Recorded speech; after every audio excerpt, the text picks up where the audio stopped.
well-known verse, one of the most famous verses in the Gita. There's been more thinking about any other verse in the Gita than all the others is this verse. It's a good summary of the Gita and a great makhan, or the clarified butter, of the message of desireless action that the Gita wants to give. It's the seed of the Gita. It has 4 parts, and each of these 4 parts have very deep meanings. Very, very simple, but surprisingly has the deepest meaning. So Sri Krishna is so specific. I always say this, Guruji always says this, but in the Gita, but he's very specific in this verse. He says that one has the right to action alone and not to its fruits. Sri Krishna probably thought that people might ask, so if they have the right to action, then when do they have the rights to fruits? He said, never. One never has the right to the fruits. Look how specific he is. And if one does not have the right to the fruit, then it goes without saying that one should not have the wish for fruit in their mind. Part 3. One should never have the motive for fruit. But Sri Krishna knows our psychology, our minds, and our natures, and therefore he has said, let not the fruits of action be your motive for action. One may ask that he's already said that one never has the right to fruits, but Sri Krishna knows our minds. On the outside, we may be saying that we don't want the fruits of action, but inside, the fruits may be our motives. You may have a wish for fruits and think it will be good that if you get it, but Sri Krishna says that when you do actions, do not have this wish for the fruits of action. You have no right to the fruits, and the fruits of action cannot be your motive. As an example, if someone does not have an American visa and wants to go to USA, and US government has not given that person the right to come to America, then he can try his best, but he has no right to wish that he should go to America. So humans have this tendency to wish for something they don't have a right to. This person doesn't have a right to go to America, he still wishes for it. God knows human psychology. Humans always think that if I don't have the rights to the fruit of action, and then cannot have the motive for the fruit, then should I give up action completely? To this, God says, do not let there be in you any attachment to inaction. So you have to do actions. Shri Krishna is going to say, who's read the 3rd chapter of the Gita? Shri Krishna is going to say in the 3rd chapter, Sharir yatra na prasidhye to karmanaha. Meaning, without actions, one's body will not even run. You need to act in order to run your body. For example, eating, drinking, sleeping, sitting, walking, breathing. These are all actions. If you don't do them, then your body will not function. And one cannot live without acting, and therefore one has to act. So Sri Krishna is showing us how we should work.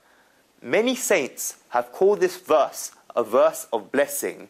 Because you understand the direct meaning of the verse in the translation, but we have to understand it as a blessing. Because look at it, the word astu, we had a big Sanskrit lesson last time. Anuradha, the Sanskrit student at Oxford, came along. The word astu, who can find the word astu in here? Go on. Word, huh? Yeah, it's the word astu. Yeah, it says astva over there, the 3rd last word. So astu is a blessing, means let it be. It's whenever there's a karmanye eva adhikareste astu. Yeah? Got it? So the word astu is a blessing. For example, ayushya astu, may you live long. You can also say kalyana astu, may you be in good health. Whenever blessings are given by gods or saints, that word astu is always used. Therefore, at the end of every blessing, the word astu can be found. And if you can look at this verse, you've got the karmanya adhikaras there, then you've got astu in the last line. But that blessing applies to this verse. It shows that you have the right to action alone. You have that right. It's a blessing to alone and never to its fruits. Let not the fruits of action be your motive. Let there be in you any attachment to inaction. Okay. Hey, this guy. If you try to understand this intellectually, then Shri Krishna's words are very true.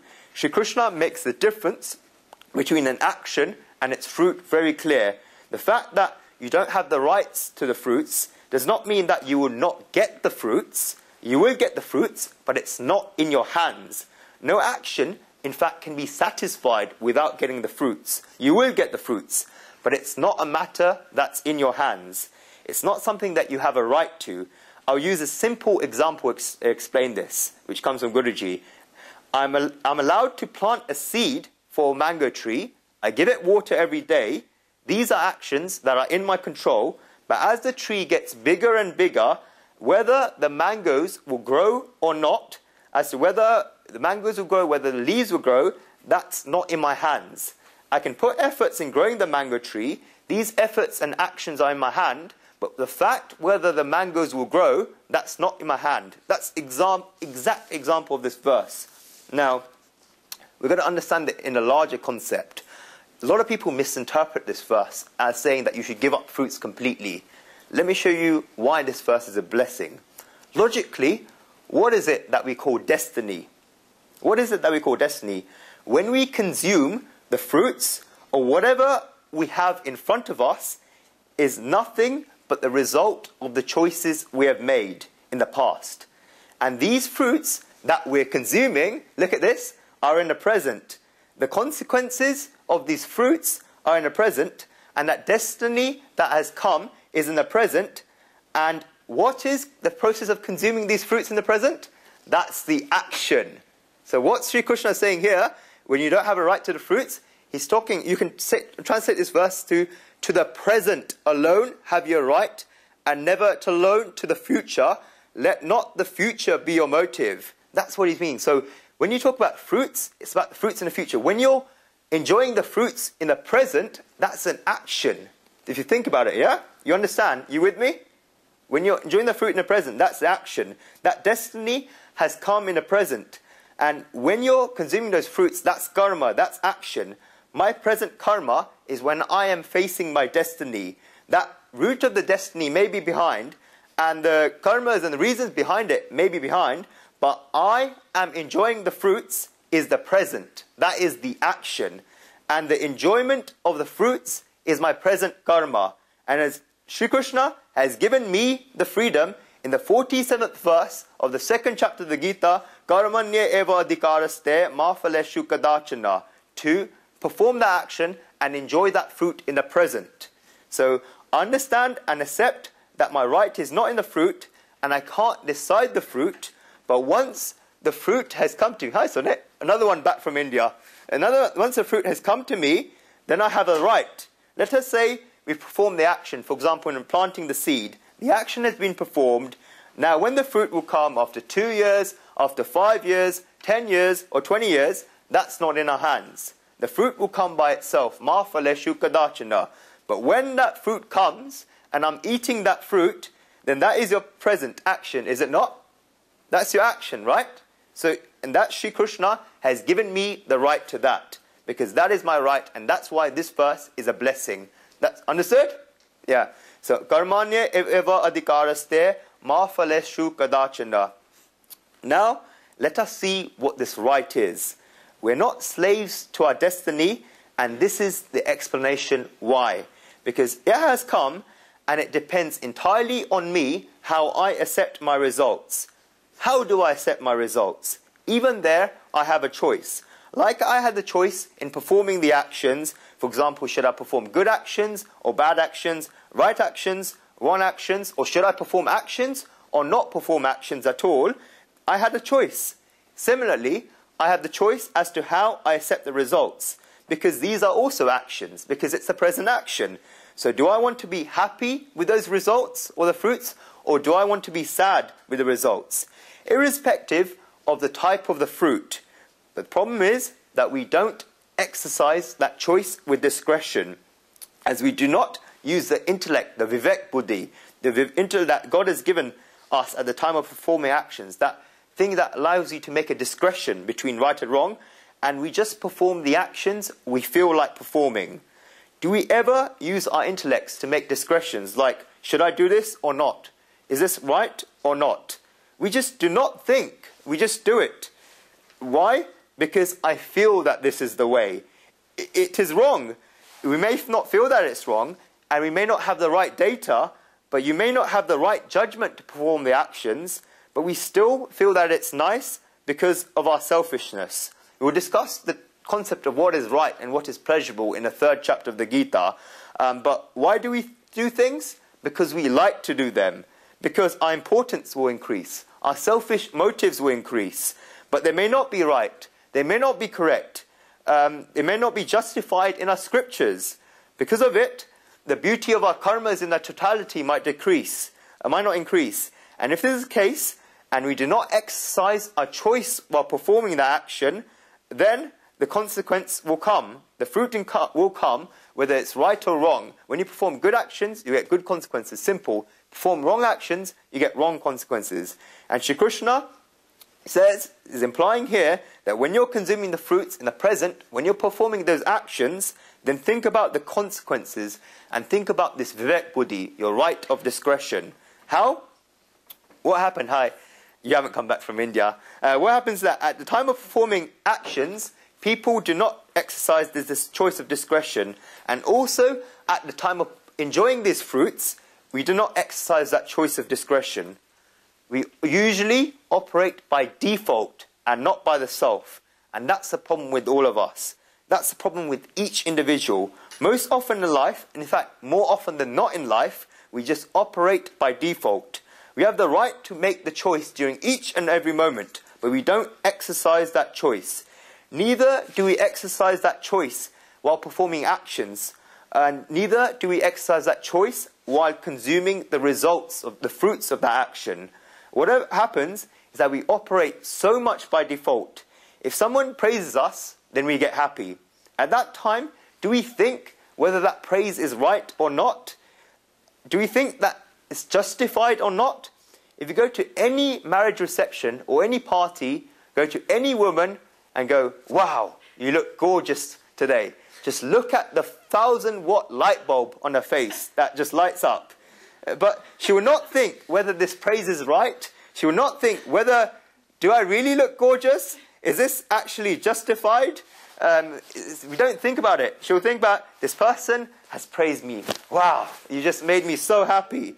This is operating by default.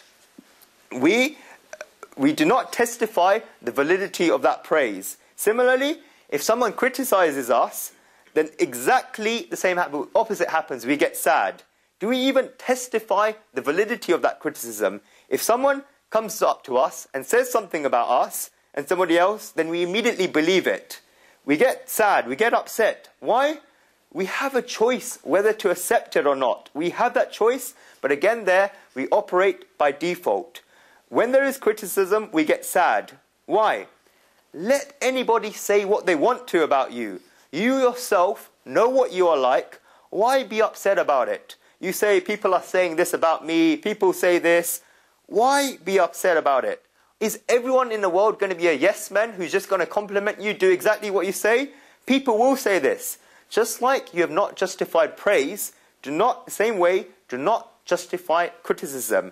Testify criticism. During praise, you got happy by default, and during criticism, you got sad by default. Most often, we just operate by default and never from the self. Lord Krishna tells us here, use your discretion. Use your intellect, your vivek buddhi, to make discretions.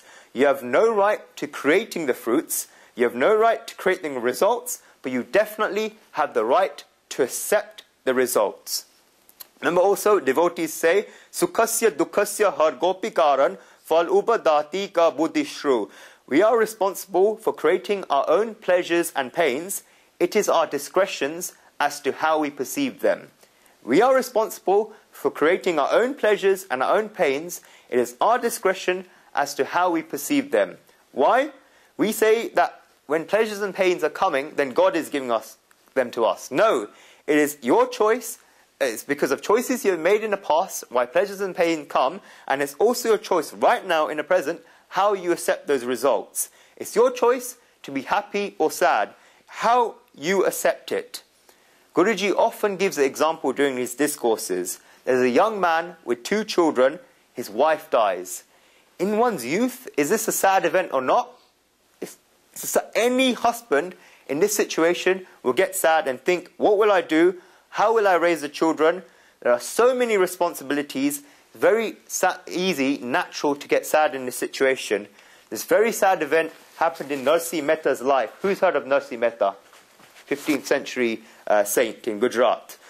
This very event happened in Narsi Mehta's life, and Narsi Mehta sang, Bhalu thayu bhangi jagjat sukhe bajishu gopal, which whatever happened, happened for a good reason, and I'm freed from worldly matters. I can peacefully worship Sri Lord Krishna. And remember, Narsi Mehta loved his wife, by the way. Okay, remember that. But this happened. This is a situation. I might as well accept it. Look at this. Not becoming unhappy in unhappy circumstances is having faith in God. And if you look at it from another perspective, a lady becomes a widow at a young age. There cannot be any bigger sorrow than this. And to add salt to the wound, her brother-in-law begins to torture her. Do you know who I'm talking about? Another saint from the medieval times. I'm talking about Meera. She was part of the royal family, but a point came when Meera said, I want to leave everything. She says, Ranu taru vehvar Meera chorse.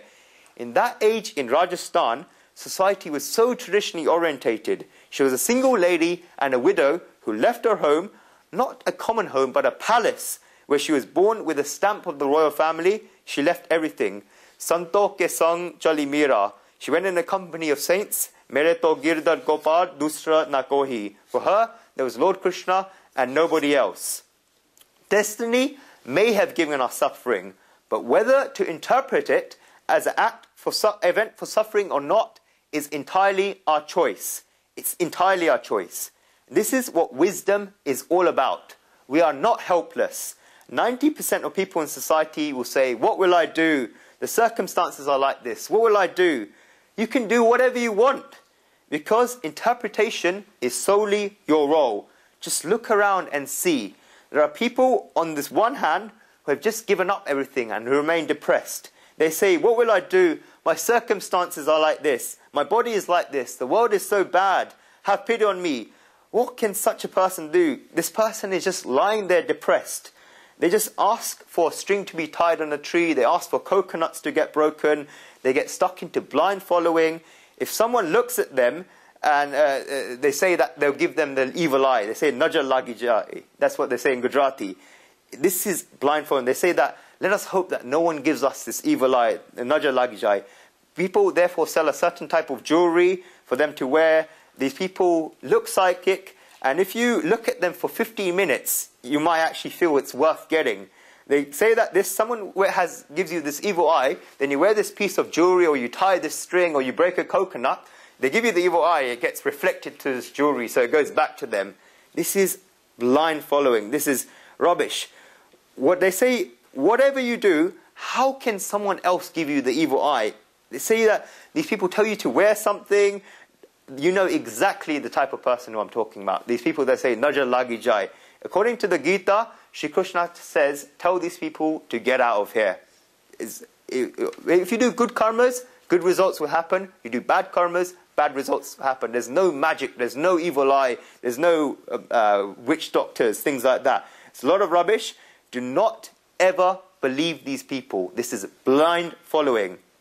If you wear this necklace, people wear this necklace and things that made difference in their life, they recommend it to others, it's a lot of rubbish.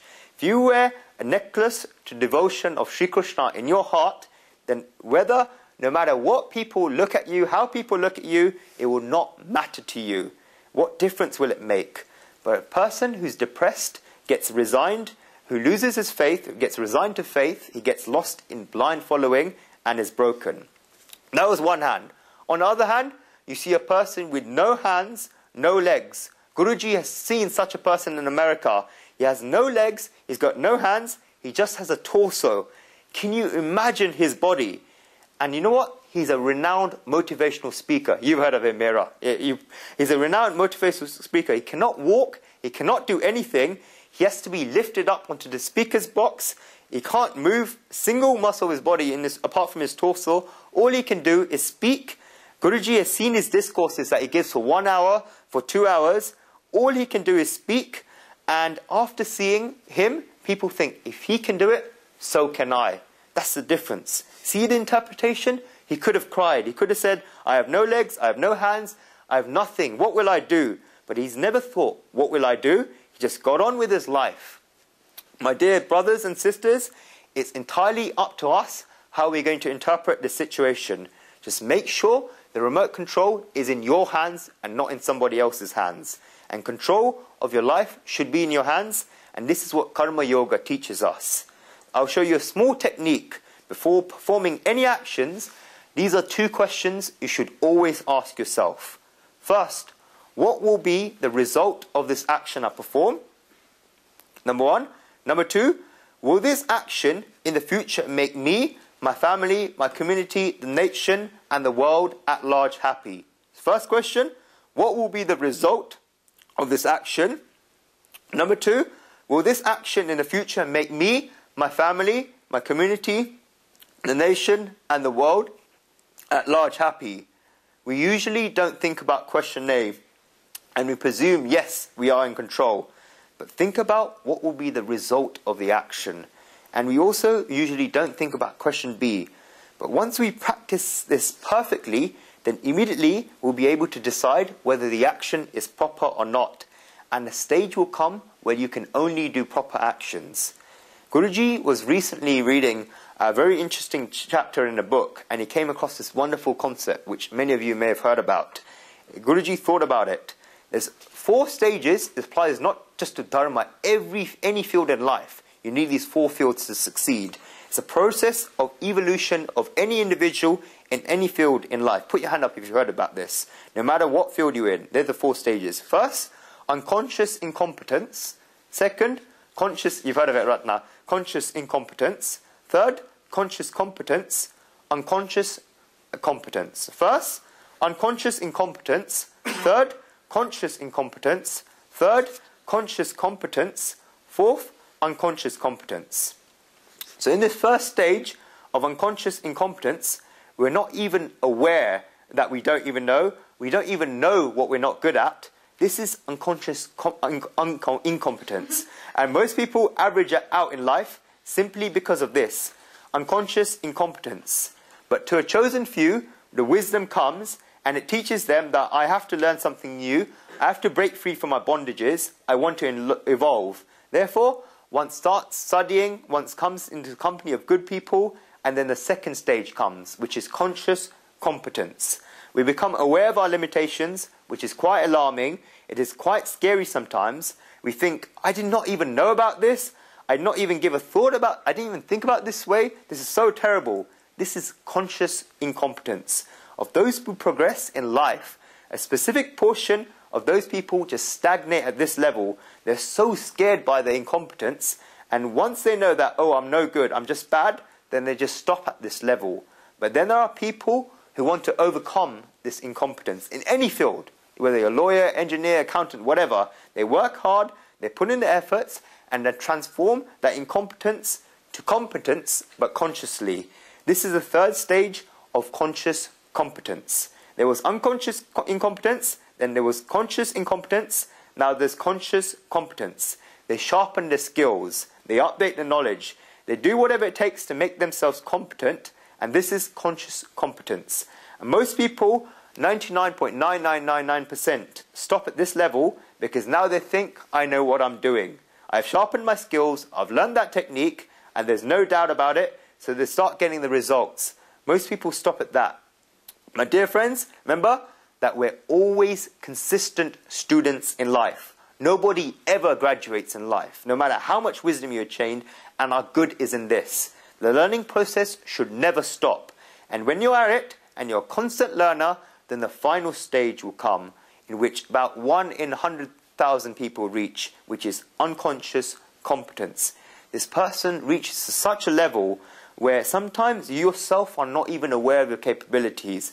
And when people praise you that you're such a wonderful orator, then you react by saying, do you really think so? Because it comes out so naturally, and it comes out so effortlessly, and this is unconscious competence. And this is where excellence is. Karma Yoga has a capacity to guide us to this highest level, which is unconscious competence. That's a very, very long commentary, half the class spent on one verse. So those people who came slightly late, to action alone, verse 47, to action alone have you a right, never alone to its fruits. Let not the fruits be your motive, neither let there be any attachment in action. A lot of people misinterpret this verse, saying you don't have the rights of fruits. But what we said, that when the fruits, you have no rights to the fruits in the future, but when that fruit comes in front of you in the present, that's not the fruit, that's the action in the present. And this verse gives you a blessing and the right to that. And two parts, there's two ways on how you have the right to choose the action, and you also have the right to choose the fruit that comes in front of you, which is also the action. And you've got to use your Vivek Buddhi, and the Gita will teach us how to exercise that. Okay? Understood?